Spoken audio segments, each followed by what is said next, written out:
What's going on is Specimen with the first episode of Gwent discussion.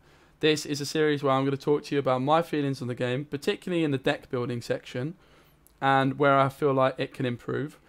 Now, of course, I'm expecting many people to disagree with my opinion, but I ask you hear me out before, but Specimen, you know, all of that sort of stuff. Let's have a little healthy discussion here. It's all good fun. We all love the game. That's what it's all about.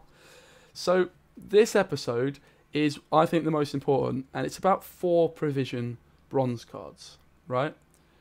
CDPR have done a fantastic job with this game since Homecoming, right? The provision system is infinitely more interesting and intricate than what we used to have. It's brilliant because there's so many more decisions to make and that sort of thing. They've also recently done a great job in the last year or so of making bronze cards feel good, right? They are nice cards that you want in your deck. However, there is one problem, right? There is no reason at the moment to run a vast majority of 5, 6, 7, 8 provision gold cards when you could use 4 provision cards and then run your scenarios. Now let me explain what I mean by that. By running a 4 provision card, I have instantly no downside. It's the best I can include in my deck, right? Because it's then going to make the rest of my deck better because I'm using less provisions, right? So instantly a 5 provision card has a downside to including over a 4 provision card because it's a provision more. I know it sounds obvious, right? But the downside of this card as a bronze is that it's, 5 provisions. So these 4 provision cards then, they don't have that downside of being, a 5 provision cost. If a bronze card at 4 provisions is good, you're going to include it in your deck. And what it basically means is because these 4 provision cards are not that much worse than 5 provision cards, and I'm not saying make these cards terrible, this is more what I expect from a 4 provision card, right? It's 4 points, it can be 6, and it can have a bit of movement if you set it up, right? Whereas the cards you currently include are cards like Mauler, where it's damage. Let's just compare the Mauler, right, to the Carabalista, okay? Why on earth would you ever use a Carabalista over a Mauler? You might include both, but there is no way in a million years you're ever going to use a Carabalista and not a Mauler, right? This card is 1 point more. You have the potential of gaining 2 armor as well, but it is 1 provision more, which is huge because that makes the rest of your deck worse. If you're just going to include Carabalistas, 2 Carabalistas over 2 Maulers, that is already 2 provisions that could go in your big bad boy gold cards, right? So you're not going to do it, unfortunately. What that means is you are not punished in this game at the moment for including loads of 4 provision cards because they're just still really good. You may as well include them. If 4 provision cards looked like this, you would get punished for including so many of them, right?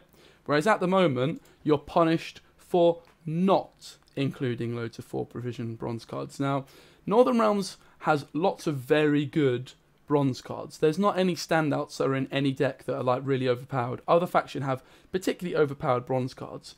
But it's more just about the disparity. Now, there's 2 cards I'm going to show you in Northern Realms to highlight this, right? This Cursed Knight card, in my opinion, is a 4 provision card, right? Ignore the strength. This ability is a 4 provision ability, potentially, okay? There's no real reason you're ever going to include this card at 5 provisions apart from in Radiant lists, pretty much, right? This could easily be a 4 provision card. Make it 4 strength, right? It might see some play. Similarly, this Tormented Mage. Lower its power, put it in at 4 provisions. It's got a bit of synergy, right? It's not that good though, let's be honest. It's never going to be great. I mean, there's a few other cards I'm sure we could look at that are gonna pop into my head as we scroll past that are Northern Realms faction specific cards. Let's look at this card, for instance. This card you're never going to include in at 5 provisions over a Mauler, because a Mauler is always going to be good. It requires no setup and it's cheaper, right? You're never going to use this card ever at 5 provisions, okay? So this is what a 4 provision card should look like. It's not necessarily bad. Look at the Scytheman, for example, right? It's not necessarily bad. this is a 4 provision card. This is a fine 4 provision card, right? Because it's risky. It's got an element of risk, right? It's got downside. Now, of course, there's other 4 provision cards that have risk. Like you could say, well, okay, Specimen, this Mauler has got a risk. It could get moved. Yeah, okay, it could get moved. But you know what? That's not really enough of a downside because you're still going to include it in your deck, right? Similarly, this Enchantress. Okay, the Vitality is a downside, but it's just too powerful, right? I think a better way of showing you what I mean is exploring 2 factions in particular, Syndicate and Nilfgaard, right? Syndicate and Nilfgaard. Let's start with Nilfgaard, okay? Because 4 provision cards also have a big problem with scenarios, right? Scenarios are all over the place at the moment, especially in Nilfgaard. And the reason for this is simple. You can include an absolute ton of 4 provision cards, and what this means is you can still play Masquerade Ball and you don't lose out on any of your gold power. You can go, yeah, okay, I'm going to use this gold card. I'm going to use, what other gold cards do I like? I might use this. I'm definitely going to use this. I'm going to use this as well. I'm going to use, where's that other 10p card that's really popular? This. There's a few 9s as well. Like this is a really good card. I definitely like that in my deck. What else do I want? I mean, this is the main ones. I'll probably put my Defender in. Bribery's quite good. I'll probably use that, and I'll probably use Menno as well. Maybe I'll use a Sire. I'm not sure. Maybe a Hefty Helg. I'm going to use a Swizz. I'm going to use a Menno. You know, you get my point. I'm going to use a Raw Decree. And what you can do, you can put all these cards in and just shoe in so many 4 provision cards that are just so good, that are never bad, right? Okay, I'm not saying they don't have any downsides. And look, okay, I've overdone it slightly.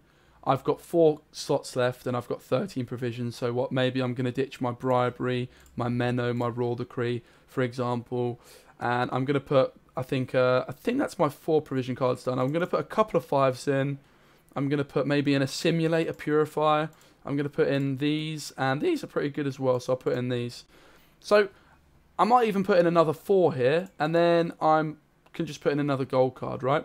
Essentially, what it does, I'd also like a couple of 6s, because there are a few 6s. I'm not saying there aren't any 6s, right? You'd put in a old matey over here as well, wherever he is. I can't find him, but he's a 6 provision card. I know he's here somewhere. There he is, right? What it does is you are not punished for including big cards, because these 4 provision cards are just, there's no reason not to include them at the moment. It's getting dark. Oh my goodness. I don't have any good lighting yet. We're getting there.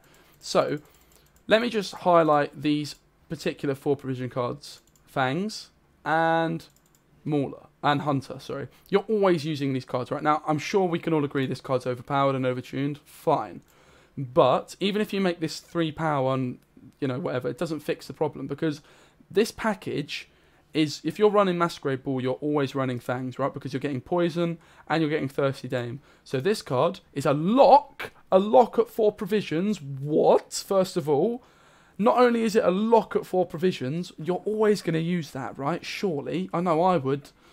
And then it's also, if you don't want to lock, you can bleed for 2 turns. So it's, you know, in case the lock's going to be bad and it's going to play for 3 tempo, just take some bleeding instead. To add insult to injury, it's also a an aristocrat, which has direct synergy with Masquerade Ball. Obviously, this is playing a Thirsty Dame, so the lock is improving this. And it's also an aristocrat, so it's actually triggering your Masquerade Ball. So you're always using this card alongside Masquerade Ball. As if its simple ability of locking a unit at 4 provisions isn't enough. Like, you're almost always going to include that card anyway, I feel.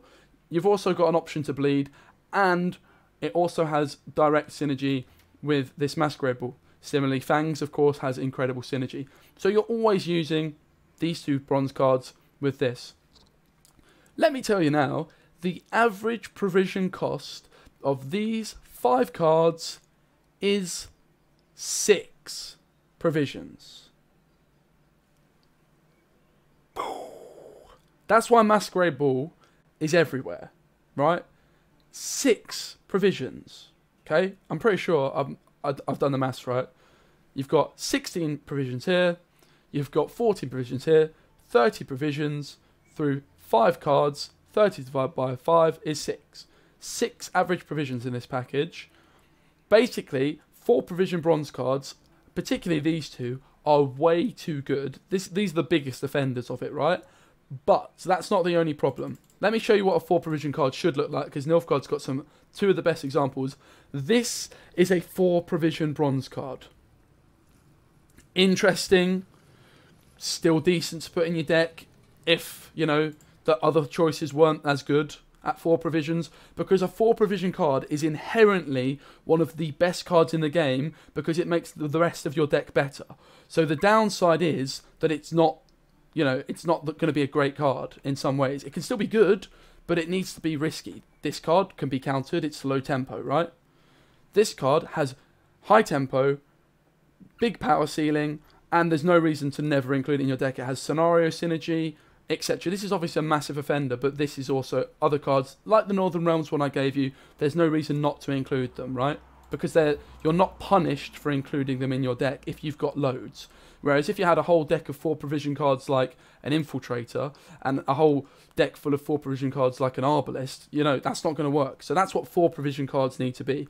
They need to be significantly less tempo and significantly less easy to use than 5 provision cards. A card like this is a great 4 provision card, right? Because it doesn't play for tempo instantly. Not cards like this, not cards like this. Now you can say, but Specimen, this has got downside. It forces me to row stack. Yes, but this card still demands an answer and it can still get an insane amount of points with no setup. I think essentially engines are fine as long as they've got some sort of synergy in at 4 provisions. And, you know, this card's just, you're never not going to put this card in your deck, right? Maybe you make this 1 power, like the Redanian Knight Elect, for example, right? So it's got some sort of downside where it's super low tempo. I know this has got a downside, but this is a 5 provision card and a 5 provision ability with maybe 1 more power. There's lots of cards in at 5 provisions that just need to be 4 provision cards with less power, and there's lots of 4 provision cards which just need to be 5 provision cards with a bit of extra power. I'm not saying make these changes and, you know, don't rework other cards. This is a big rework that needs to happen in this 4 provision range, and I really do believe it needs to happen, and it's going to have a dramatic positive impact on the diversity of decks and the range of cards you see. God, it is getting dark, but work with me here. I've started and I'm going to finish. The final deck we're going to look at that I think is the biggest example of the problem with 4 provision cards, apart from the Syndicate scenario nonsense, is a Syndicate deck. Now, please do not take me for saying that the Sea Jackal is overpowered, right? Please just bear with me, right? The Fish deck is definitely overpowered and needs to be deleted, but I'm not saying this card is overpowered. I'm not, right? What I am saying is a Syndicate deck that spends coins always has a bronze list that looks like this. You shoe in as many bronze 4 provision cards as you can, because then I can use the Passiflora and I can still use all the gold cards I could possibly imagine, right? Because these 4 provision cards are really very good, and I'm not punished to include this many. It's not like I'm going to top deck a Sea Jackal and be like, oh no, I'm screwed. Which, you know, I feel like 4 provision cards maybe should be like that. You definitely would never want a 4 provision card in a round 3, right, for example. So what's the problem with these cards? Well, this card's just overpowered and needs to be deleted, but that's a story for another day. Essentially, there's no reason not to use them, right? They're 4 provision cards. You're always going to put a spender that spends your coins efficiently in a Sea Jackal in at 4p, okay? Now, the Sea Jackal is a good example because what you need to do with the Sea Jackal is you need, in at 5 provisions, reprint this card, okay? Let's just call this Sea Jackal a 5 provision card, but add some power to it. Maybe make it 5 strength, for example, right? Maybe make the Horde 6. I don't know, whatever you do. Improve it slightly, but where it's still the same sort of power level for the same provision cost, but increase the provision cost as it's an efficient spender, right? So buff it somehow. I'm not sure how. Maybe buff the power. Maybe it might be better to make the Horde less coins. I don't know. However you want to do it. And then introduce a spender very similar to Sea Jackal in 4 provisions that spends your coins less efficiently. For example, maybe it's Fee 3, boost self by 3. Maybe it's the same card that doesn't have this Horde. I don't know, right? It needs to have some sort of a downside compared to the Sea Jackal, where you're not just going, yep, Sea Jackal, bish bash bosh, that's going in my deck, cool. right? I would suggest maybe a fee 3, boost by 3, right? You're spending your coins a bit more awkwardly, a bit less efficiently. Similarly, this street urchin can spend your coins perfectly. It gets you profit, and you can spend 1 coin for 1 boost. So you can spend your coins really efficiently. Again, this is a 5 provision bronze card. It also, just to add insult to injury, has synergy with the Passiflora, which makes this card inherently better when it's got that synergy with these 4 provision cards. I'm not saying these cards are overpowered, because bear in mind I'm saying 4 provision cards across the board, across every faction, need to be reworked to a certain degree, in my opinion. So please don't think I'm coming after your sea jackals and your street urchins. I'm just saying these sorts of 4 provision cards need to be 5 provision cards, and then you introduce reworks or new cards in at 4 provisions that do the same thing as this but less efficiently, right? Essentially, the problem with 4 provision cards is the following. To recap, you're punished for not including 4 provision cards in your deck, because then you run worse gold cards, right? So you need to run loads of 4 provision cards, and then you have loads of low cards, and you've got loads of high cards in your deck, right? What that means is the RNG in the game then becomes much more, because it really depends on what cards you draw, what golds you draw. Now, of course, it's a card game, there's going to be RNG, but when you've got this massive disparity in, you've got all these 4 provision cards and you've got all these gold cards, the games just become who draws their golds better a lot of the time, right? Now, of course, I'm not saying you're not going to run 4 provision cards. You still will run 4 provision cards. Of course you will. You're just not going to stuff your deck full of them, because you'll get punished for that. For instance, Radia decks aren't then going to be able to use, you know, the scenarios in lockdown that I'm seeing. I'm seeing Radia scenario lockdown decks that are able to work because 4 provision cards, you can just put them in your deck without thinking and be like, yep, right? You should be punished for that. I'm bumbling on because I've not got a script. I wanted to do it off the dole, right? But the first thing is, it basically adds a lot of RNG to the game because it's all about who draws their gold cards. Secondly, it makes deck building and the card pool much less diverse, because there's no real reason to use so many of these 5p cards when the 4p cards exist that make your golds better, right? These 5 provision cards just don't see enough play as a result of 4 provision cards just being, you know, you get punished for not including them when it needs to be the other way around. You need to be punished for including too many. At the moment, you're punished for not including enough, right? Yeah, do you know what? No synergy with scenarios, mate, because it just makes your scenarios too easy to include. Like we saw with that package in the Nilfgaard, you've got an average of 6 points in that package that you include with your scenario, 6 provision cost. So the scenario, even though it seems really expensive, it's really not, right? It's really not. It's easy to fit into your deck without punishing. Hence, you can use Radia and Lockdown and Scenario at a competitive level. So it makes deck building just all about 4 provision cards, so less interesting, which therefore decreases the card pool and the variety of cards. It adds RNG to the game because it's all about these high power gold cards, and it also makes cards like Scenarios way stronger and way less risky to include in your deck. You're not all in on that scenario like you perhaps should be, because your bronze cards can still carry you. I'm sure there's something else. That's the main thing. Make bronze cards, 4 provision cards, more like this card. This is what Gwent needs. 4 provision cards like this, not 4 provision cards like this and like this. Because if 4 provision cards like this exist, you're not going to use 5 provision cards. That's my 2 cents. Please don't make me think. Hope you've enjoyed. Please don't get mad at me if you disagree. Just let's talk. Thanks for watching the whole video. It's very dark. Chip chop. Deuces. Bish bosh. Bash. Bish bosh.